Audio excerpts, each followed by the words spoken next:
Morning mamlaka. Bwana Yesu asifiwe sana. Amen. It is good to see you this morning. I am also married. And my wife, I think, is live streaming. So, yes. Let's appreciate Archbishop Benji himself for wonderful leadership. And Larry, Lisa, I don't know where he is, but he is such an inspiration. Don't you just feel your heart just inspired by that story of God's power? I was just thinking about the part where he said that he's performed for 54 presidents. And I thought, that's very similar to my experience in that when I was in high school, I met the government spokesman during our prize giving day. He gave me a prize. So I just felt, me and Larry, I think we can connect on that. Hanging out with big people in this world. Today we continue with our series on Blueprints of Holiness. Blueprints of Holiness. And I want to draw your attention to Hebrews chapter 4, verse 14 to verse 16.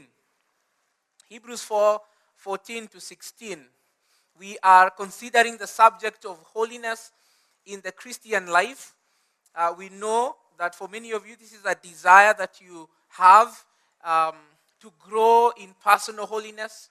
We know that God has commanded us as Christians to be ye holy, just like the Lord your God, is holy. So becoming holy is not optional for the Christian. The Bible tells us that we must all strive for the holiness without which no one shall see the Lord. All of us desire to see God. Well, we must be holy in order to do that. And so today we move on as we continue to give you tools to help you in your journey and in your seeking after personal holiness. Hebrews chapter 4, verse 14 to verse 16. I'm reading from the New King James Version. Seeing then that we have a great high priest who has passed through the heavens, Jesus the Son of God, let us hold fast our confession. For we do not have a high priest who cannot sympathize with our weaknesses, but was in all points tempted as we are, yet without sin. Let us therefore come boldly to the throne of grace, that we may obtain mercy and find grace to help in time of need. This morning I want to draw very particular, very specific attention to verse 16. Verse 16. Let me read it again. Let us therefore come boldly to the throne of grace, that we may obtain mercy and find grace to help in time of need. And this is the word of the Lord. The book of Hebrews was written to encourage Jewish Christians. Hence the name Hebrews. It's directly related to Jews who had converted from Judaism, the religion of Moses, and they had converted to Christianity. These particular Jews were under tremendous pressure from persecution because of embracing faith in Jesus Christ. And because of that pressure, they were being tempted to fall back into Judaism. They were being tempted to apostatize, to leave Jesus Christ and go back to their old ways. In a very real sense, they were being tempted to backslide. Things were thick. By the time we get to chapter 10 of the book of Hebrews, we are told in verse 34 that their property had been confiscated. That's how bad the persecution got. People broke into their houses and took their property, plundered their property because of their faith in Jesus Christ. Well, the pressure was so much, they wanted to go back.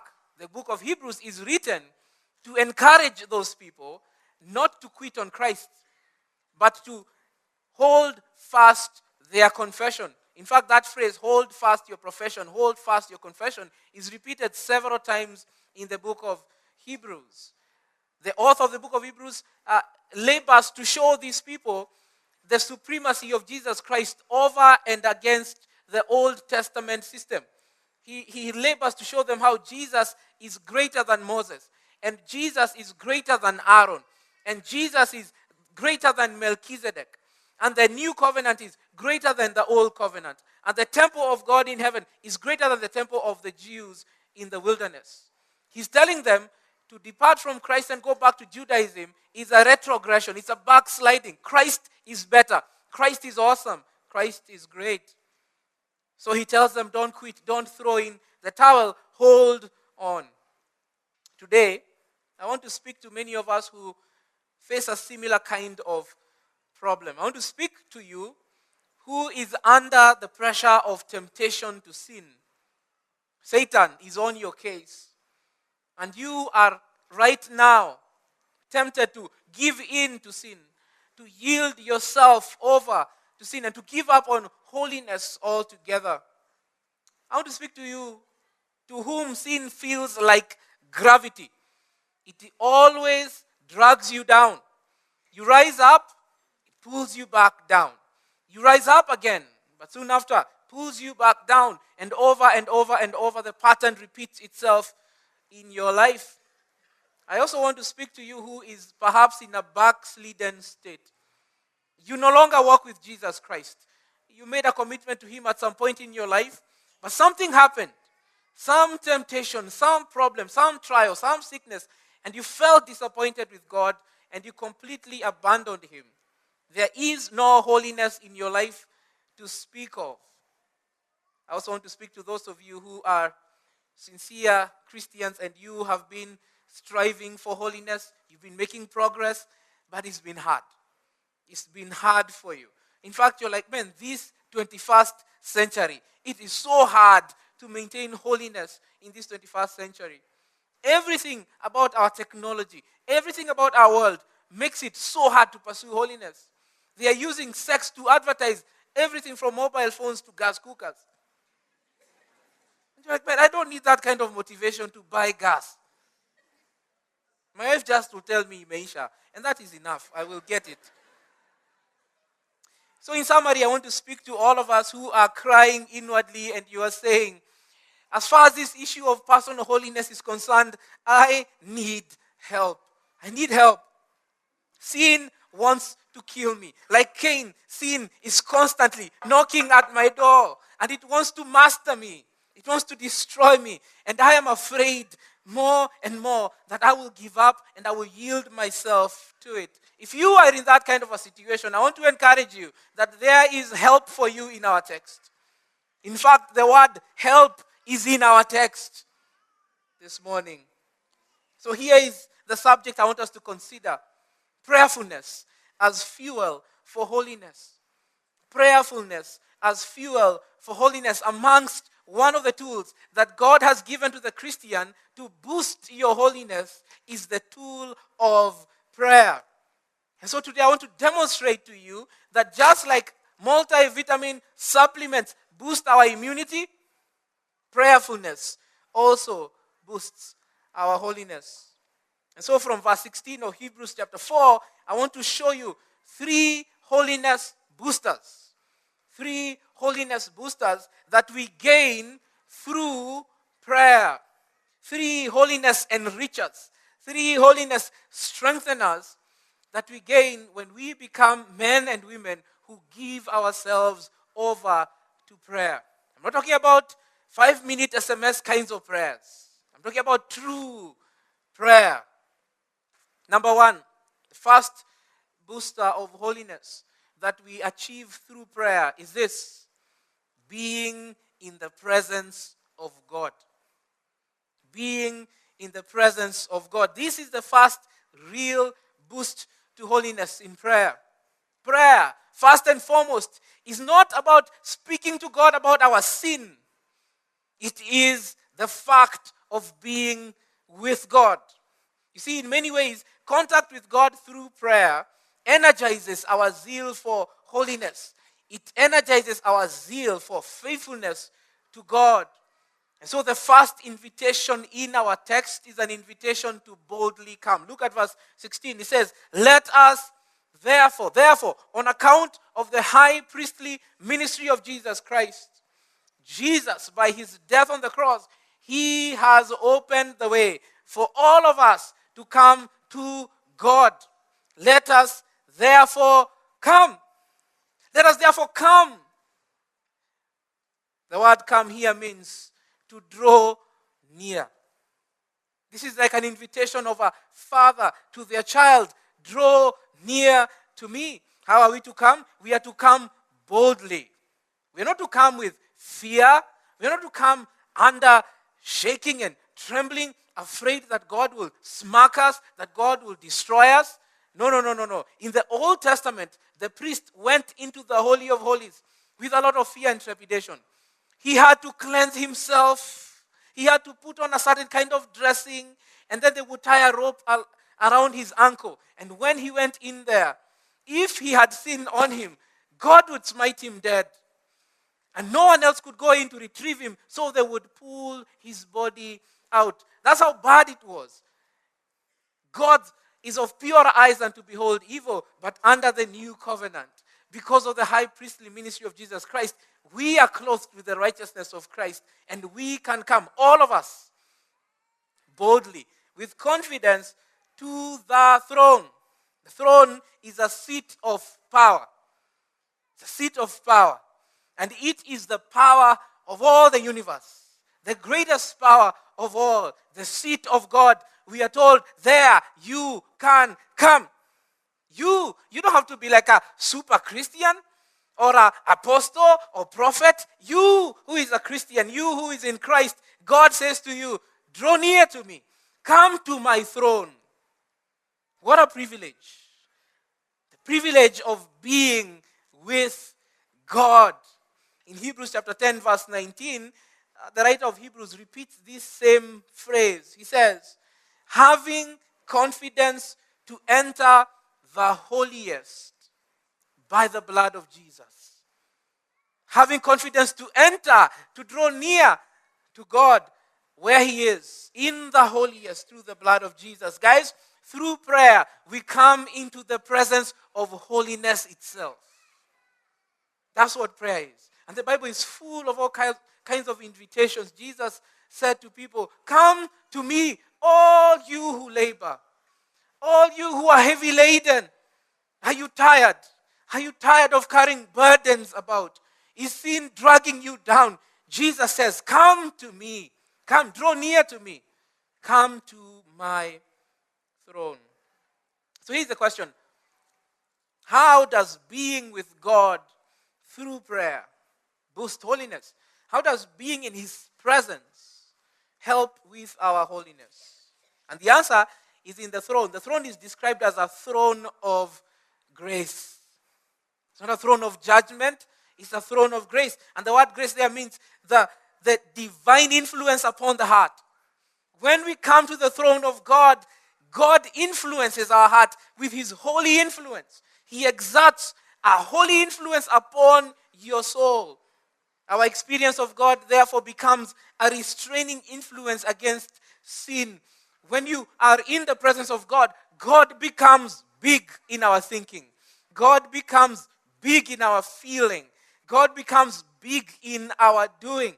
When you truly have been to the throne of God, God will become big to you. God will dominate your life, every area of your life. He will exert a grace upon every area of your life. And that will become a restraining influence over you.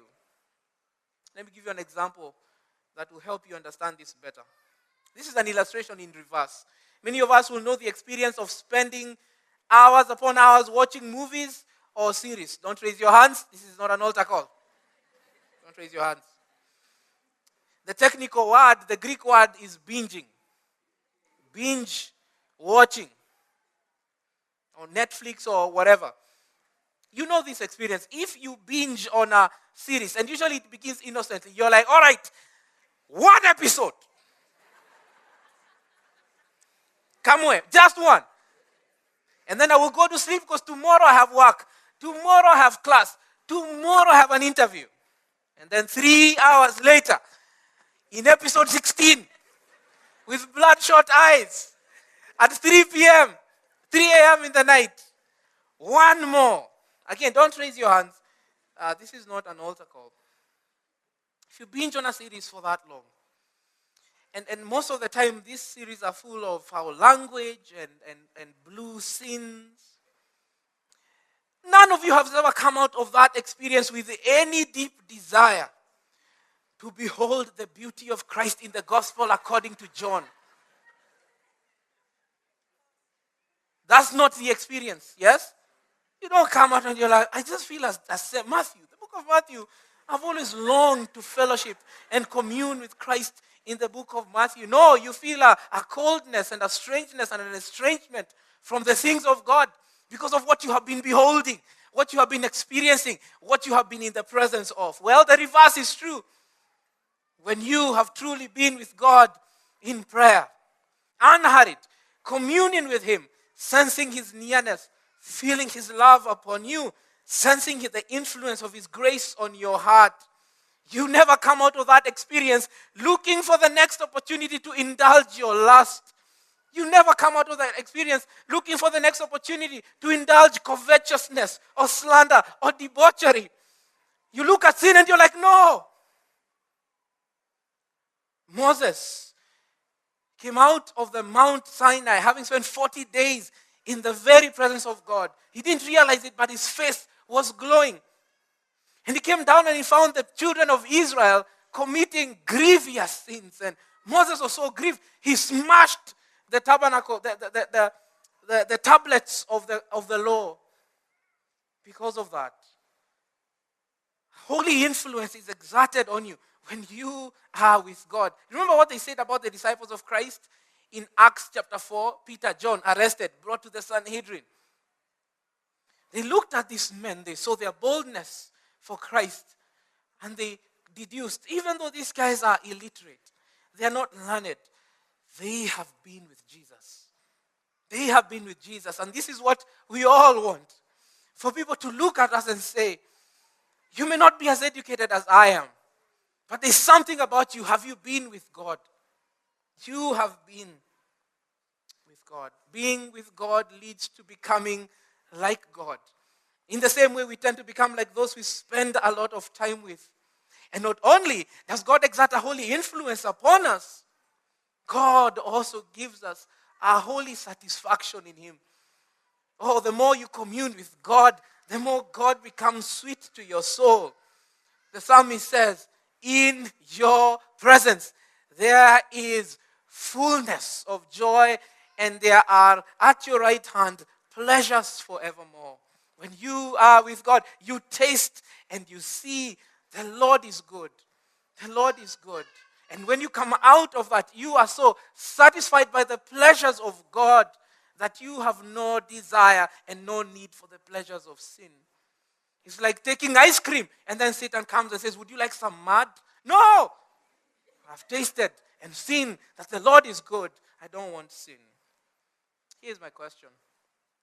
When last were you in God's presence in prayer? When last did you have unhurried, uninterrupted, unhindered, undistracted, unedited communion with God that lasted more than 5 minutes? This is essential for your progress in holiness. So let me encourage you. Schedule time with God. Schedule prayer time. Schedule daily prayer times, monthly, day retreats, where you just check into a Boretum. It's free. And you just pray to the Lord.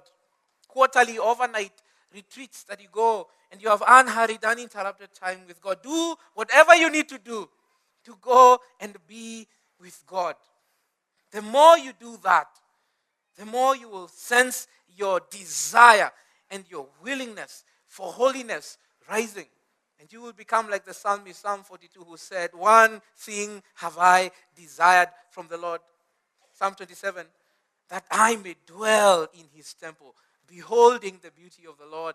Or Psalm 42, as the deer panteth after the water brook, so my soul longs for you. My soul longs for God, for the living God. That's the first holiness booster that prayer affords you. Sin makes us miserable. It always makes us miserable. And through mercy, God recovers us from the misery of sin, and He brings us to a place of the health of holiness. Christians, mercy is at the beginning and the end of the Christian life. Mercy suffuses and fills the entire of the Christian life. Mercy brought us salvation. Ephesians chapter 2 verse 4, we are told, God who is rich in mercy. God is a mercy tycoon. He is rich in mercy because of his great love with which he loved us, made us alive together with Christ. Why are you a Christian today? Because God, who is rich in mercy, acted out of his mercy to save you. Through mercy, Christians, we receive the forgiveness of sin and we are restored to holiness. Psalm 51 verse 1, David, after his great sin with Bathsheba and killing her husband, when he was confronted with his sin, this is what he prayed: have mercy upon me, O God, according to your loving kindness, according to the multitude of your tender mercies, blot out my transgressions. Do you know God offers that to you? That you can come to God and cry out, God, I messed up.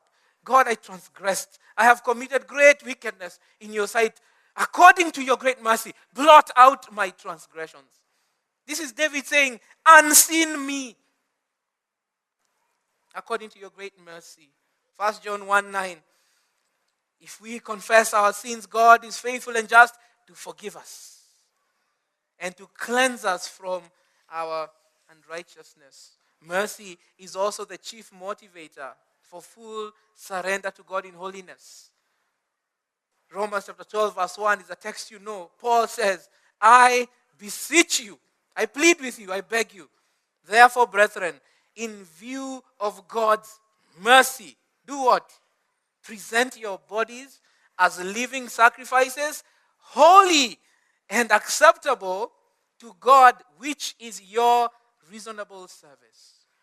And oh, by the way, Jesus, our high priest, our representative in heaven, our mediator between us and God, the one who has opened the way for us to come into the presence of God, you know what the Bible calls him? Our merciful high priest. Hebrews chapter 2 verse 17 says, therefore, in all things, he, Jesus, had to be made like his brethren, that he might be a merciful high priest. Jesus feels you. Jesus understands your temptations. In Hebrews 4:15, the verse before our verse, it says, we do not have a high priest who cannot sympathize with our weaknesses, but he was in all points tempted as we are, yet he was without sin. Guys, some of us think we are experts at temptation. We think we know temptation. We think we have been so tempted, we have a PhD in temptation. Like, sit down, guys. Let me explain to you temptation because of how much I've endured it. You have no idea what temptation is. You know why? Because you yielded after 5 minutes. The temptation came and you were shaking. And then 5 minutes later, you are gone. You gave yourself over to the sin. You have no idea what temptation is. And the point is this: you cannot know the strength of an enemy if you give up to them after 5 minutes. How do you say, I know the strength of this guy? We wrestled for 5 minutes. You have no idea. But Jesus experienced the full power, the full vent of the temptations of Satan. All of it, from 0 to 100%. He experienced all of it upon himself. And he did not sin. Jesus is the only one who is qualified to understand anyone as far as temptation is concerned. Therefore, he can sympathize. He can fully sympathize with you. Brothers and sisters, this is the encouragement of our text. Wallow no longer in that pool of misery. Christian, wallow no longer in that pool of guilt and shame because of what you did last summer. Run to the throne of grace and seize the mercy that God offers you. Plead with God like David. Forgive me. God is rich in mercy. Perhaps you're here and you're not a Christian. You thought sin would make you happy. You despised the law of God. You despised Christianity. You went your own way. But sin has turned on you like a robber and it has plundered your life. Sin is now eating at you like a cancer. You are miserable and you cannot see a way out. I am here to show you the way out. It is here in our text. The way out is Jesus Christ and Him crucified. Jesus came to bind up broken-hearted people. People who have been frustrated by life and by sin and by brokenness of this world. He comes to bind up our broken hearts. He came to proclaim liberty to the captives. If you're here and that's you, run to Jesus. Flee to Jesus for His mercy. He holds out mercy to you right now. Compassion, tender-hearted. He will receive you. Jesus said in John 6, no one who comes to me will I by no means cast aside. He will receive you. Finally, Christians, let us make the confession of sin a regular part of our prayers. Too much of our prayers are us telling God what to do. God, have you seen my life lately? Have you seen the mess my life is in? Get on it. Well, Jesus taught us that when we pray, we say, forgive us our sins. Forgive us our sins. Thomas Watson, a Puritan pastor, he called confession the vomit of the soul. By confession, we vomit out the poison of sin that is in us, and we are able to recover the health of holiness. Do you make use of this privilege that is there for you in the throne of God? Do you daily seize upon the mercy of God? And you say, I messed up yesterday. God, give me new mercies for today. God avails that to you. Thirdly and finally, He is the third holiness booster that prayer brings. Drawing the power of God. Drawing the power of God. Being in His presence, obtaining His pity, and drawing the power of God. Not only do we find pity to pardon us for our past sins and failures, we also find power for the future. God is not just interested in pardoning us, He also wants to empower us for holiness. Look at the last part of verse 16. Let us therefore come boldly to the throne of grace, that we may obtain mercy and find grace to help in time of need. I don't just want to forgive you. I want to give you grace to help you in your time of need. The word grace here means God's enabling power. Grace is God's love acting with the force of God's power for the good of people who don't deserve it. And God says, I have tons and tons of grace for you to help you when you need it. Help means to aid you, to assist you, to rescue you, to refresh you, to sustain you, to keep you. Jude verse 24 says, now to Him who is able to keep you from stumbling and to present you before His glorious throne with exceeding joy, to Him be power and glory and dominion forever and ever. We are told three things about this grace. It is a grace that helps. It is a grace that helps. It's an active grace. It's an empowering that comes to you to help you say no to sin, to help you say yes to holiness. Titus chapter 2, verse 11 and 12, we are told that the grace of God that brings salvation has appeared to all men. And we are told that this grace teaches us to say no to ungodliness. How many of us need that? That capacity to look at ungodliness in the face and say, no, I will not do that. I will not give that bribe. I will not succumb to this temptation because grace is here. It's a grace that helps. Not only does it teach us to say no to ungodliness, it teaches us to say no to ungodliness and worldly lust and to live sober, righteous, and godly lives in this present age. Secondly, it's a grace that is timely. Our verse is a bit unfortunate how it translates. It says, grace to help in time of need. A better translation is timely grace to help when in need. That we receive timely grace to help when in need. Meaning that the grace of God comes when you need it. No sooner, no later. It is timely. And it comes during times of need. Let me point out some times of need that you may not be aware of. Times of need when sin is near, when sin is couching at the door, when sin is seeking to master you, and you need to watch out for them and to cry out to God, grace, grace, grace for this. Number one, when you are in trials, when trials and suffering come into your life, watch out. Because you can become like Job's wife and say, on account of the bad things that are happening in my life, curse God and die. There are people who give up on Jesus because things are thick. The book of Hebrews is written to such people who are being tempted to give up on Jesus because things are bad. Be careful. Watch out. Not only when in trials, but when unoccupied and bored. Brothers, this is what happened to David. He's at the balcony. Kings are out in war. He's taking a walk. Sin couching at the door, and sin seized him. And he committed the greatest sin of his life. Somebody said, there's nothing more dangerous in this world than a bored man. Unoccupied. Watch out and pray when I go for times of leisure and rest. Grace, grace, grace. When under temptation of Satan, Jesus said to his disciples, pray that you may not enter into temptation. And they did not. So when he was arrested, they fled and forsook him. When you are in prosperity, the Bible makes a big deal of this. Some of you, when you are broke, you are so holy.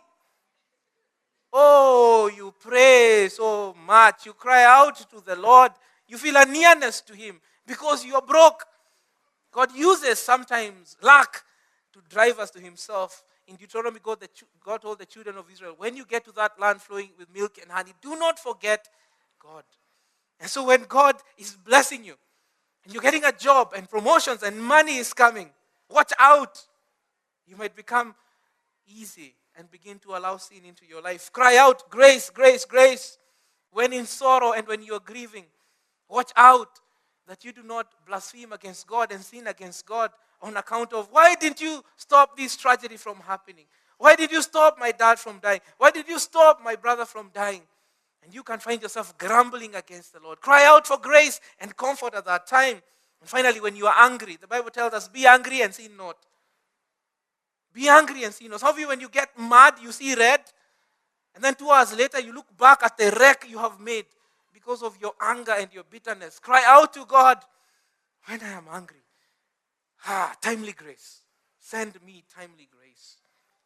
These are the times to draw down the power of God for holiness.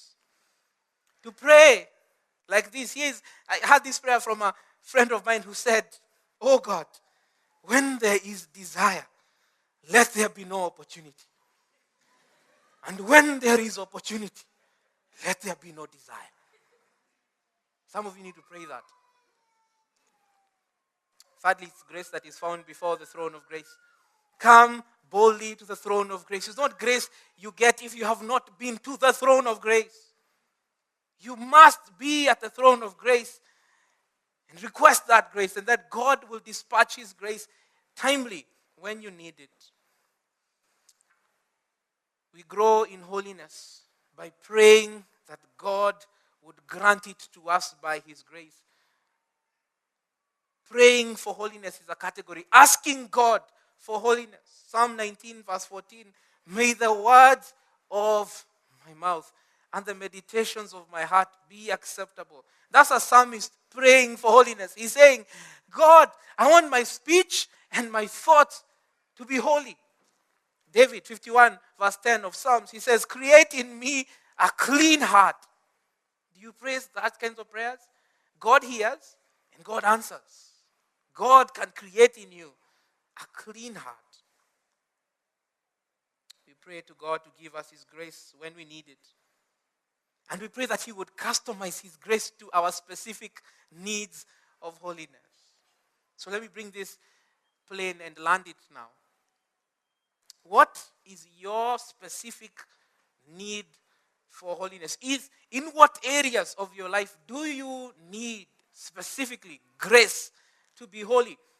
Is it in the area of sexual purity? This particular sin has run roughshod over your life.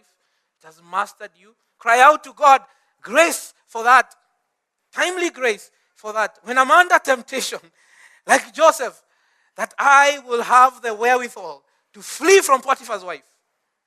To leave my jacket, my book, flee from Potiphar's wife, and not to have a muscle pull just before I get to the door. Some of us start to flee and then, muscle pull, okay, Potiphar's wife is fine. Just muscle pull. Is it in the area of overcoming bitterness or overcoming lust or overcoming anger or idolatry or laziness? Name your sin. Name your problem. Make it a goal in prayer to ask for specific grace, for specific needs. Finally, let me encourage us. We are beginning a week of prayer and fasting. What an opportunity for us to disconnect from the world. Say no to food so that we can say a bigger yes to Jesus. Spend unhurried, uninterrupted time in the presence of God during this week of prayer and fasting. Cry out to God for specific supplies of grace upon your life. You would be surprised at how willing God is to help you to be holy and how willing God is to help you to obey Him. It's just that we don't ask, we don't come, we don't plead for His mercy. Plug into this. Let me conclude with a quote. J.C. Ryle, Bishop of, I think it was Liverpool. He said this: praying and sinning will never live together in the same heart. Prayer will consume sin, or sin will choke prayer. May the Lord bless you and keep you. May He make His face to shine upon you. May He give you His peace.